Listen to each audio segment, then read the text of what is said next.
Hey, welcome to the Micheaux Mission. 2 men, 1 podcast, every black film ever made. My name is Len, a.k.a. Len, and as always, I'm joined by my partner. Hey, this is Vincent Williams. We are continuing in the month of Bootober as we bring you all the spooky black movies that you like. And tonight, we've got something just a little different for you with a little spice.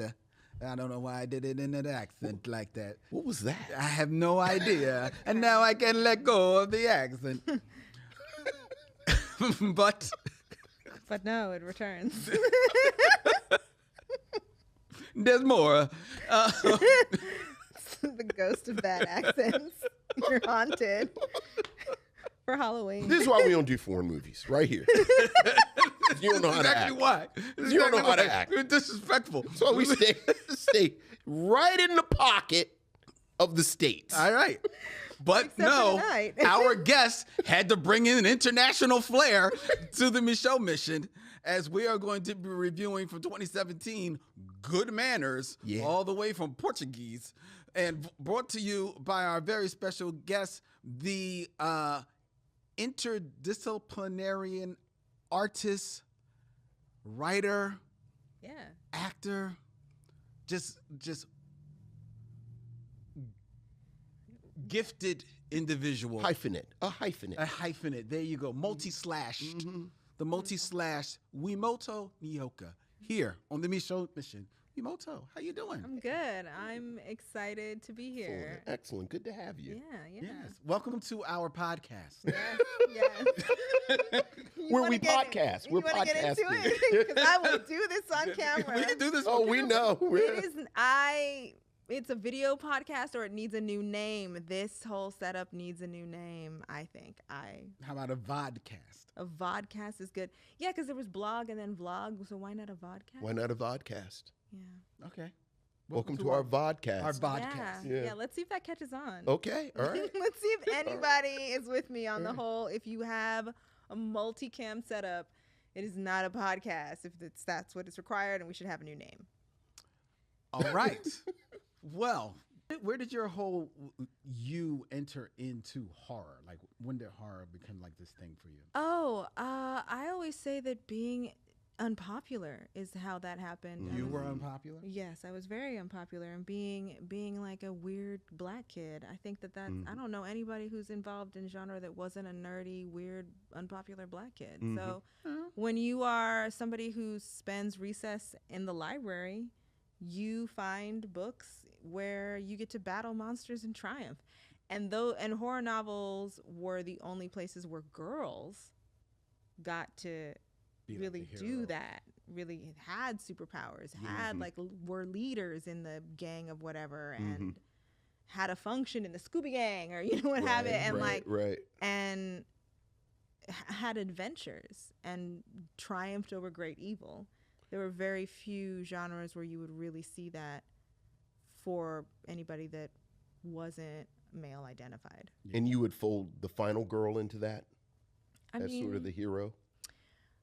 It's interesting because the final girl I discovered recently from Sarah Sentry, who also has a podcast. She's great. She's a writer, and she told me that that final girl was coined by, it's called like Women in Chainsaws is the book or something like that. It's like a retrospective on her. Right. And so the final girl, it's really also about slashers that the point is, it's not that all kinds of people don't die in slashers. It's that the final girl is targeted because she's a woman and has to die because she's a woman.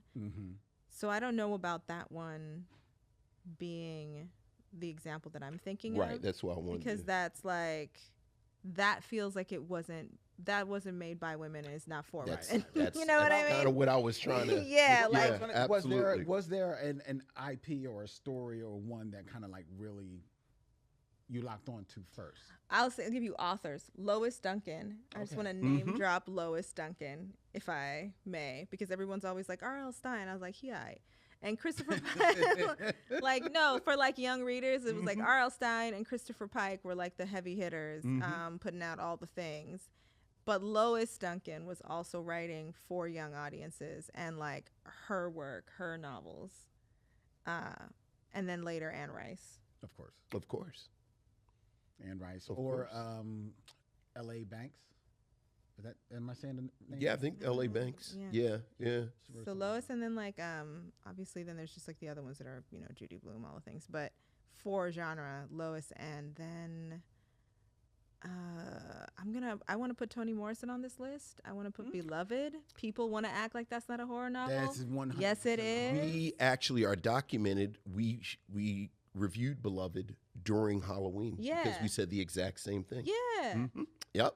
That's right. Yeah, and then let's do Isabel Allende as well. Now we're getting into magic realism, but now I'm like, let's put some Latinx horror on there, which operates by different rules, right? We're not talking about jump scares or nothing. It's like macabre fairy tales, Yes. right? Yes. Like anything and everything Guillermo del Toro does, right? You know, like Pan's Labyrinth is not thought of as a horror film, but I'm like, give me a break.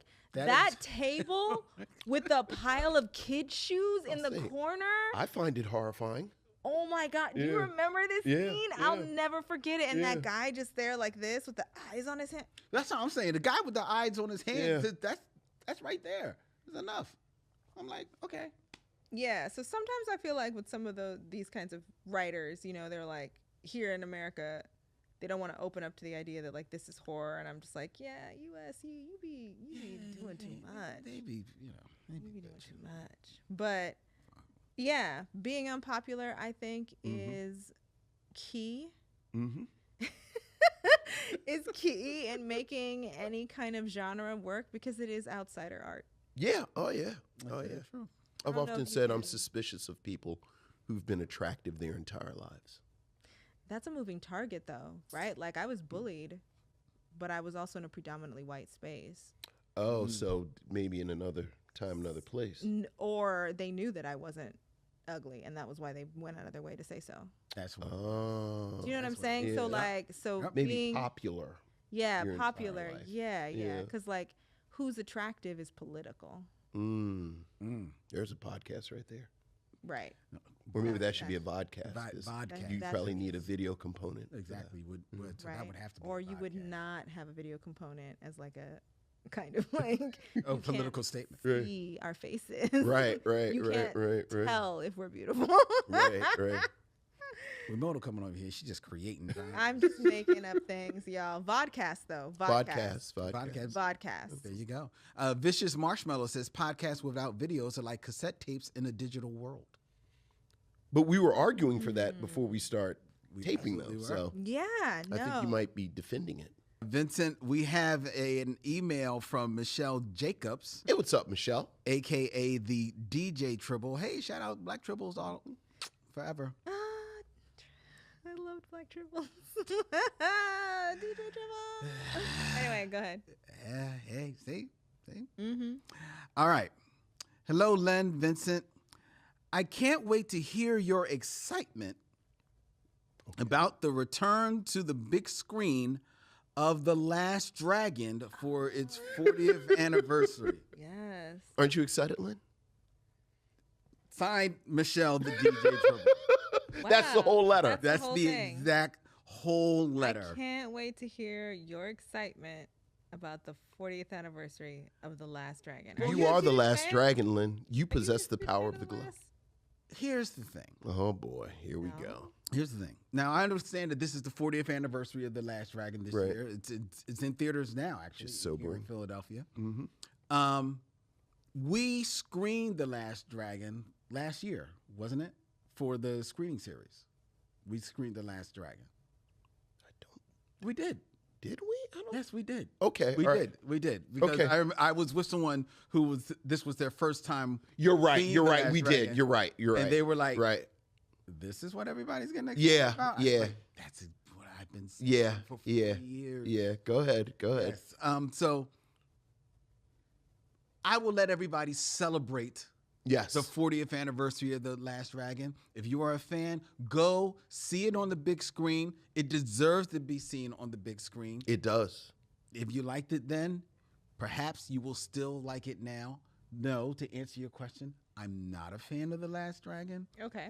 but I recognize it as the cult classic that Sure. everyone loves. It's true, we do. I believe we actually have a Bruce Leroy Tribble in the house right now. Oh. On Yeah, the other side of yeah. the cameras. Oh yeah. Okay.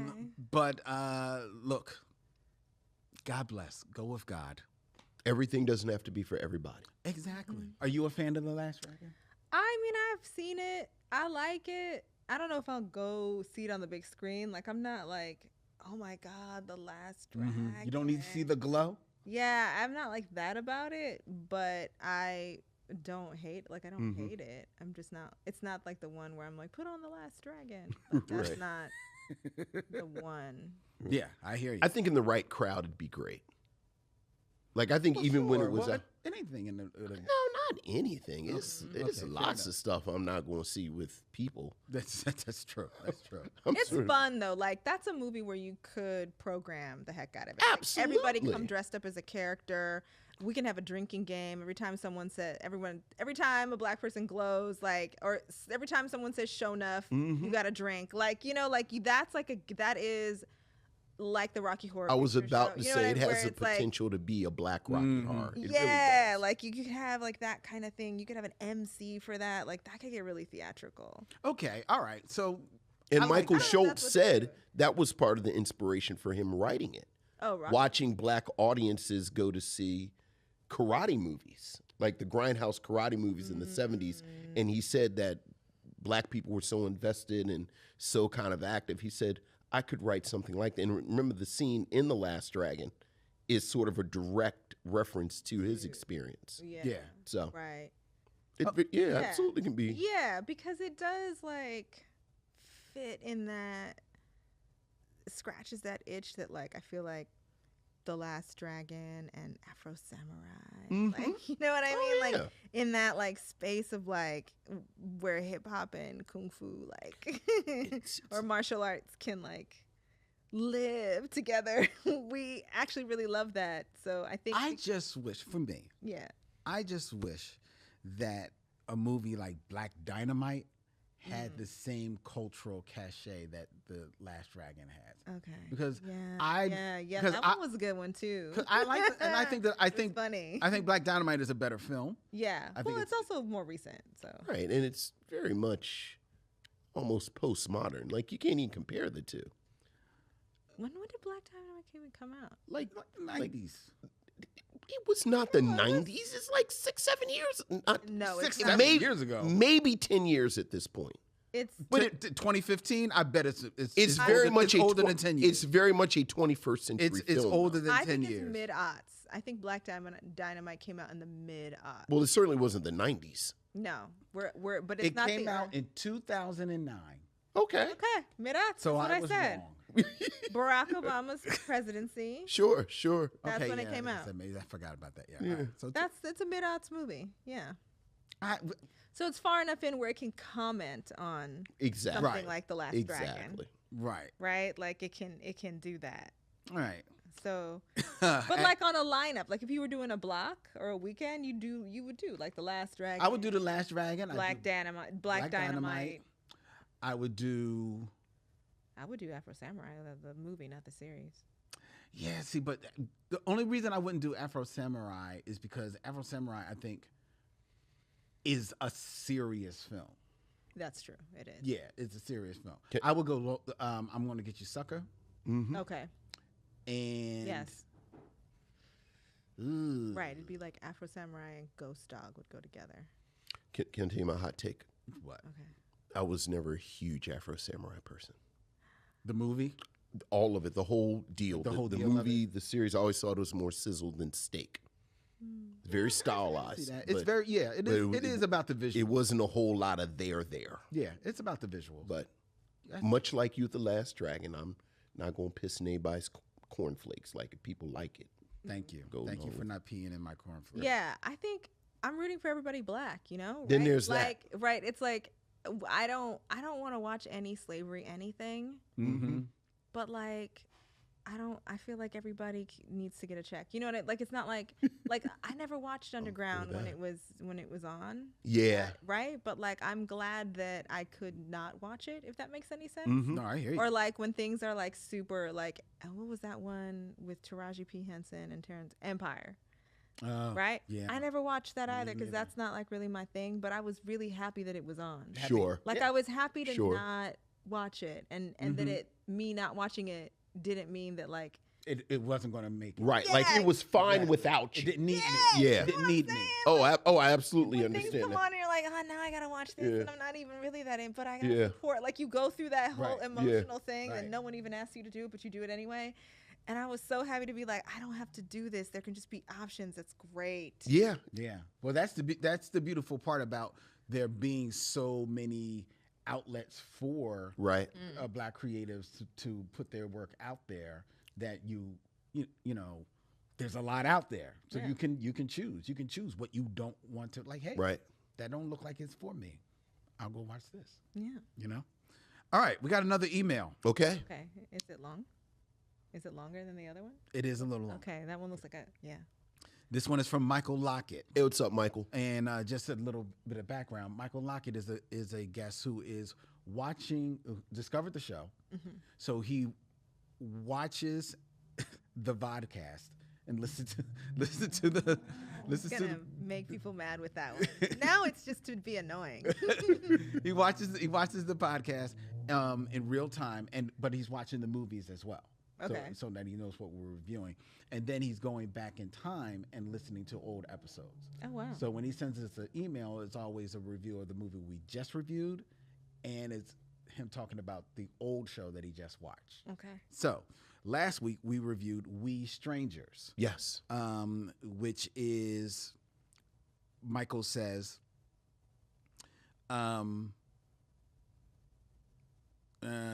I watch a lot of horror movies from the 70s, 80s, and 90s this month. Normally, the older things are cheesy, like Leprechaun, or sequels to the big three, Halloween, Friday the 13th, Nightmare on Elm Street. With that being said, the films that tried to be horror sometimes get me, which brings me to We Strangers.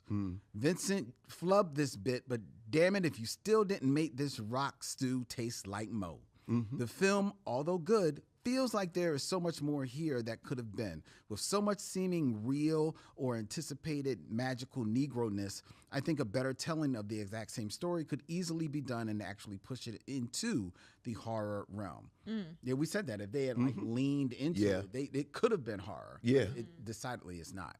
The Wayback Machine, Drop Me With You Too, and Maori Holmes, nice. Black Star Film Festival. What's up, Maori? As you critiqued Queen and Slim. This film, to me, had the setup to be so many great things, and it turned into many stereotypical tropes. Tired black woman. They're going to die because Hollywood, like the nation, likes black death and pain. That notwithstanding, the film is beautiful. Yeah. Yeah. The actors get their shit off in these roles, I feel. Yeah. And it does pay homage a little bit to some other two on the run films. Do you think, here's his question, Queen and Slim and other films like Blood Tide, which featured James Earl Jones, or Night of the Living Dead, would be the same or better had the Hays Code never been a thing in Hollywood? Michael personally contends that many black filmmakers and filmmakers of color still grapple with a double standard of how they can portray life and who they can make a hero based on the Hays Code as well as American quote-unquote white culture.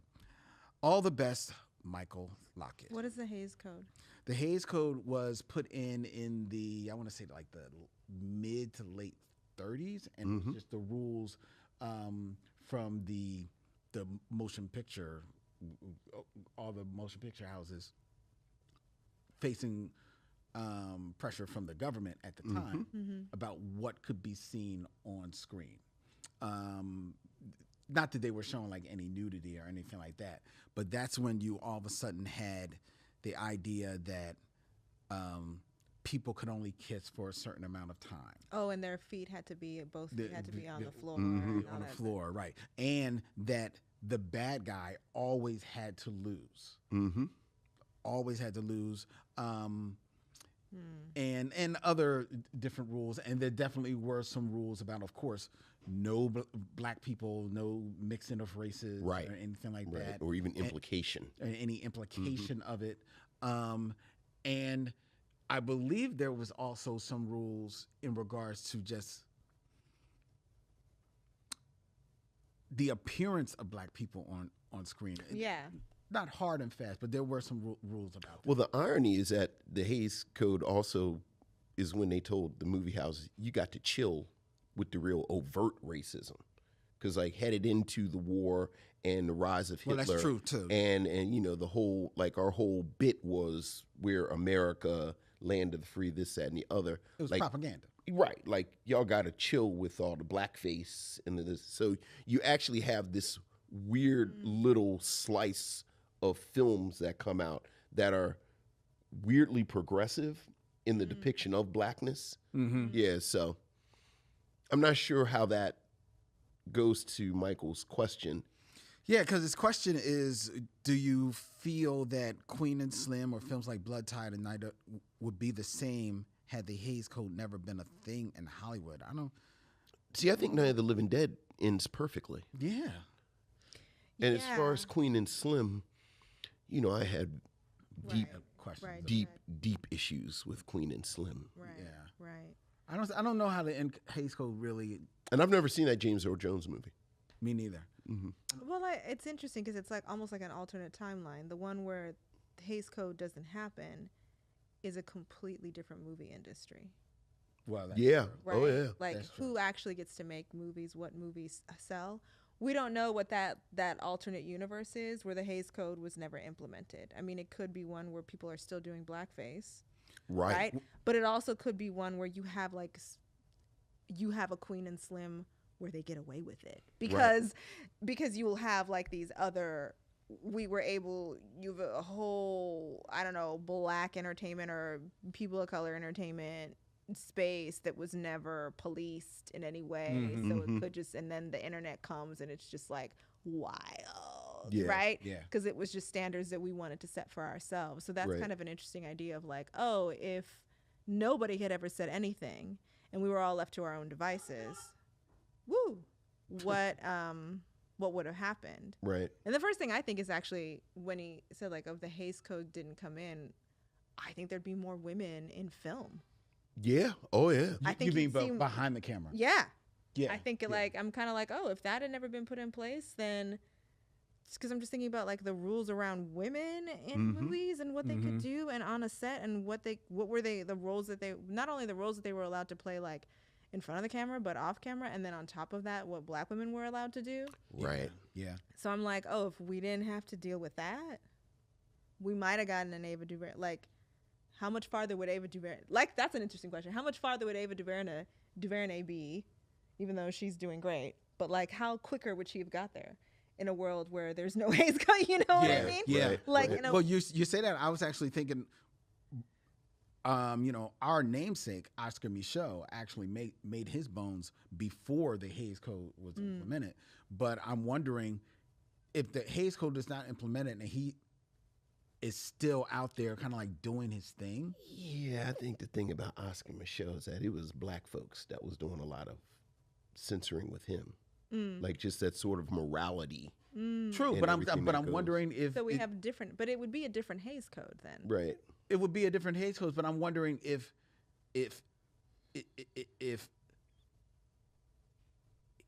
he is still out there doing his thing Right. as the real Hollywood structure is being built, because he's right there at the very beginning. Right. of He, Hollywood. but he has more space. And he's to so, move. but there Yeah. he's got more space because Hollywood is not Hollywood yet. It's kind of Yeah. still becoming Hollywood. Right. Right. So if he is still out there before all the rules are implementing, I'm wondering how much inspiration is he to other creatives, Right. that we could do it, and then to your point, you More know, women. because black people will find a way. Right. And then we create our own kind of like industry, Right. Right. you know, separate outside of Hollywood that Right. maybe thrives. And Right. Because you know. this is what was happening with music. This is what happened with all the other art forms. Exactly. Right. Right. Right. And look where they are now. Right. So it is kind of interesting to think like without an external force that's also outside your community dictating terms to you, what happens to your art, Yeah. essentially. Good question, Michael. Yeah, as thank you, always. Michael. Thank you. Appreciate that. We have another email from Corey P. Hey, what's up, aka Corey? Court. Greetings, and hopefully this email reaches you or not. Why do you? She says that all the time. We get every one of your emails, Court. Are you on an island? She don't know if you're gonna read it or not. That's just means to consider it. I pose a question for you all regarding horror movies. Okay. All right. What ideas? Oh, this is a good one. What ideas would you like to see in black horror movies?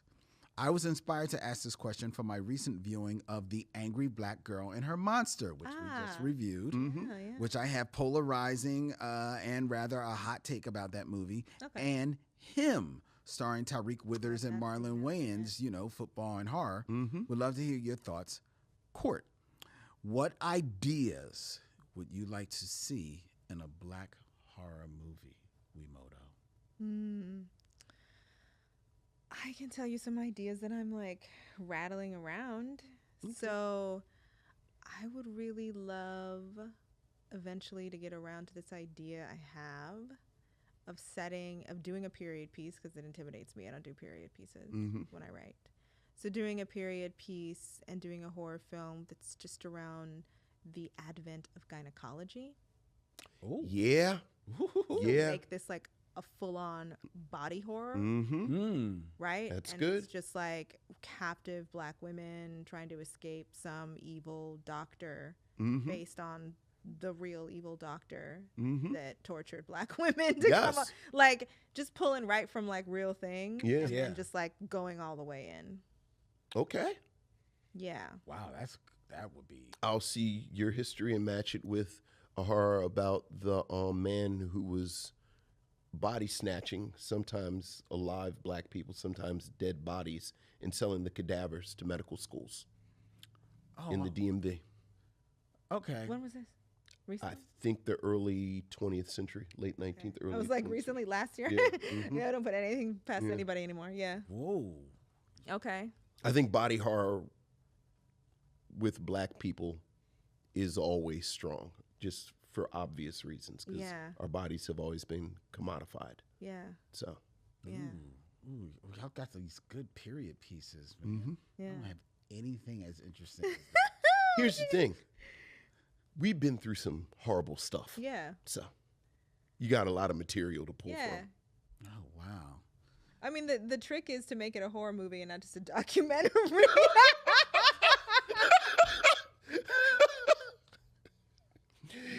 That's the trick. I'm looking for shitty things that happen to black people. Which section of the library should I go to? There's newspapers. Well, there's history. Yeah. There's yesterday. Yes. Anyway, yeah. Right. Yes.